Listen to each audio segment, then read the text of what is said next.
You wasn't with me shooting in the gym. The hidden truths regarding the transatlantic slave trade and how North America, United States, whatever you want to call it, possibly high chances are this is ancient Egypt, what they call ancient Egypt, right? I know the people who like run shit and make the damn decisions on names, like they have a strong tendency to name things after something or to continue the naming of things like it's a series or something like that, right? But sometimes things are just too close to a certain aspect of the truth for it to just be pure coincidence. And if you know anything or believe anything as far as life and how life goes in this universal game of life that we all play in, there are no such things as coincidences. No matter who or what you believe, there are no such things as coincidences. The universe, the way this is such a beautiful experience. You can't believe that us being third dimensional beings, really damn near at the bottom of the totem, for things to just be coincidence, right? Pure coincidence. Anywho, we have Memphis, Tennessee. We have Alexandria, Virginia. We have Cairo, Ohio, or Idaho. One of these places. I'm pretty sure there's also a place in the Midwest called Egypt, right? The obelisk that they find in the Grand Canyon. Why like 3/4 of the Grand Canyon is actually blocked off and you can't go there type shit. Like this is supposed to be a national, not monument, but like a national park. One of these things that are protected by the government, right? Why is a canyon a desolate canyon? Why is more than half of it blocked off? Why can't I go over there? You know what I'm saying? It's supposed to be just a bunch of rocks and just sand and stones and shit. So the only reason why it's blocked off because obviously there's something being hid because there's nothing in there. There's no like endangered species. There's no endangered peoples. So why is it like blocked off? Just like how civilians and anybody that doesn't have explicit permission cannot do a free exploration of Antarctica. If there's nothing there, then why can't I go there, right? I digress. There is a strong possibility that North America, United States, is ancient Egypt.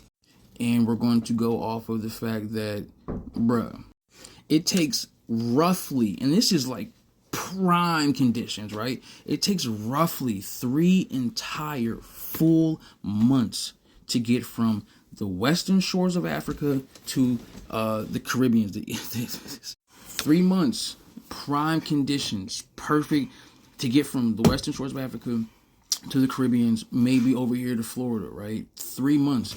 And you're telling me that you transported 4+ million unwanting human beings to these shores?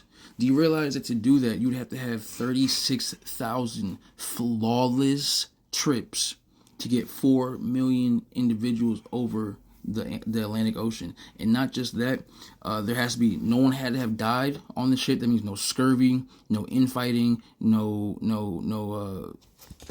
so flawless trips, right? Nobody dying, nobody getting SA'd to death, nobody jumping overboard, no scurvy.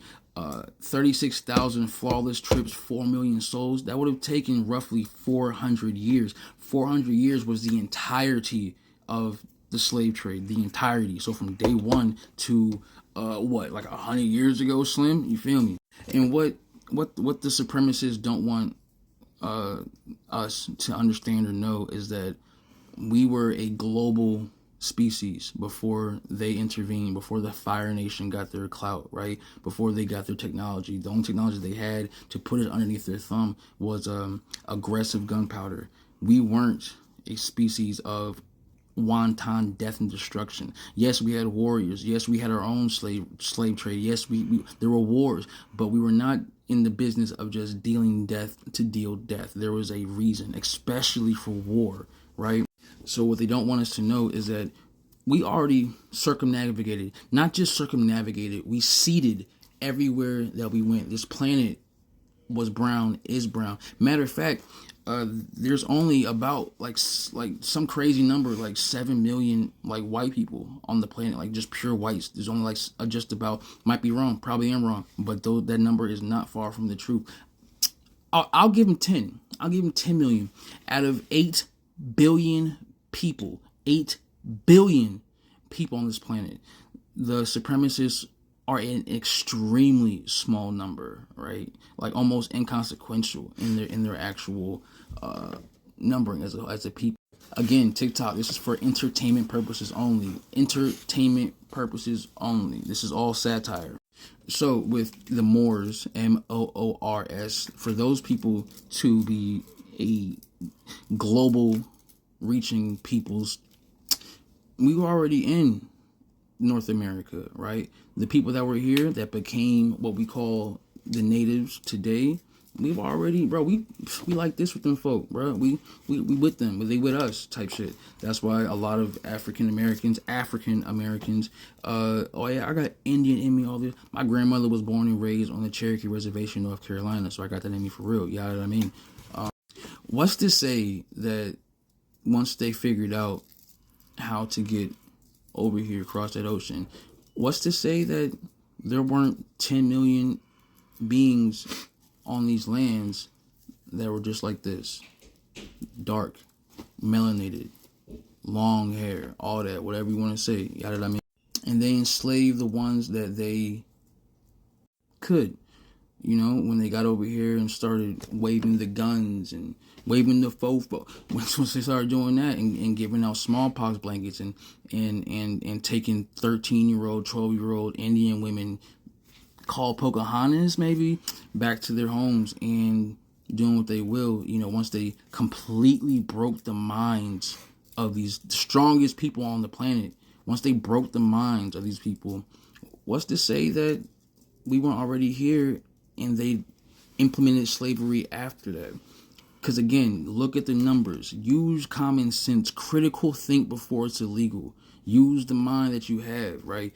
It's not feasible for anybody to actually truly believe that they took these wooden ships from Africa to America on the power of wind and water alone. You got wind, my boy. And the wind don't blow in the same direction all day, brother. It don't. You flown a kite? You know what I mean? Like, it's just something to think about. Because they understand that the more knowledge that we don't have, then the easier it is to keep us subservient to this convenience, this illusion of freedom. It's not what a lot of people think, and it hasn't been what we think it is since they made us think those thoughts. You know what I mean? Because true freedom from a true government, from a true caste system of the hierarchy, all these words, all this stuff. If we really were free, right? Something else to think about. How are the Moors going to give them the science to stop sleeping with their animals in the same house, right? How do the Moors give them plumbing and just all kinds of information, and yet fuck all that. The story of Jesus is the same story of Osiris. That story was written and documented like 2,000 years before the Greeks did their thing, right? So, and the fact that Christianity is the only religion that uses the death and killing and the martyrdom of actual innocent people to get their point across, but they're the only ones that do that. Yet, for some odd reason, you don't really see white people in church. You don't really see them shouting this shit from the rafters like the blacks do, because the blacks feel like that's all we have. That's all we have as far as spirituality. But we had a whole spiritual system before they ever stepped foot on our lands and made us believe their own disillusion disillusionment, disenchantment, whatever I'm trying to say. Yada. I mean, it's something to think about because it ain't what you believe, it ain't what you think. Yada.